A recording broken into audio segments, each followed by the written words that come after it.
ক্রমে সামরিক সক্ষমতা বাড়িয়ে চলছে পারমাণবিক শক্তিধর দেশ পাকিস্তান। সর্বশেষ ভারতের বিরুদ্ধে 4 দিনের যুদ্ধে দেশটি তাদের সক্ষমতার নতুন মাত্রা দেখিয়েছে, যা গোটা বিশ্বে ঝড় তুলেছে।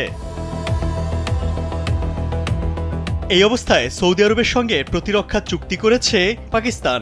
মুসলিম বিশ্বের একমাত্র পারমাণবিক শক্তিধর দেশ পাকিস্তানের সঙ্গে রিয়াদের এই চুক্তি মধ্যপ্রাচ্যের ভূ রাজনীতিতে বড় ধরনের প্রভাব ফেলতে পারে বলে মনে করছেন বিশ্লেষকরা। যদিও চুক্তিতে পারমাণবিক প্রযুক্তি বিনিময়ের বিষয়টি সরাসরি উল্লেখ করা হয়নি। তবে পাকিস্তানের প্রতিরক্ষামন্ত্রী খাজা মোহাম্মদ আসিফ জিও টিভিকে দেয়া এক সাক্ষাৎকারে বলেছেন, প্রয়োজনে সৌদি আরবের জন্য পাকিস্তানের পারমাণবিক সক্ষমতা সহজলভ্য করা হবে। এটি প্রথমবার ইসলামাবাদের পক্ষ থেকে রিয়াদকে পারমাণবিক সুরক্ষার আওতায় আনার স্পষ্ট ইঙ্গিত। আসিফ বলেন, পাকিস্তানের সক্ষমতা বহু আগে থেকেই প্রতিষ্ঠিত হয়েছে। যুদ্ধক্ষেত্রের জন্য বিশেষভাবে প্রশিক্ষিত বাহিনীও রয়েছে। পাকিস্তান যা কিছু অর্জন করেছে এই চুক্তির আওতায় তা সৌদি আরবের জন্য প্রাপ্য হবে। পাশাপাশি ইসরায়েলকে সন্দেহজনক পারমাণবিক কর্মসূচি পুরোপুরি আইএই এর কাছে প্রকাশ না করারও সমালোচনা করেন খাজা আসিফ।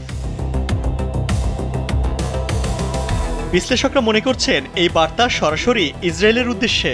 দীর্ঘদিন ধরে মধ্যপ্রাচ্যে একমাত্র পারমাণবিক শক্তিধর রাষ্ট্র হিসেবে ইসরায়েলকে ধরা হয়। সম্প্রতি কাতারে তাদের হামলায় 6 জন নিহত হওয়ার পর থেকে নতুন করে উত্তেজনা তৈরি হয়েছে।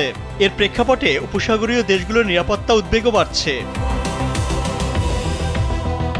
পাকিস্তানের নিজস্ব তৈরি শাহিন 3 ব্যালিস্টিক ক্ষেপণাস্ত্র প্রচলিত ও পারমাণবিক উভয় ধরনের ওয়ারহেড বহন করতে সক্ষম। সর্বোচ্চ 2750 কিলোমিটার পাল্লার এই ক্ষেপণাস্ত্র সরাসরি ইসরায়েলে আঘাত হানতে সক্ষম।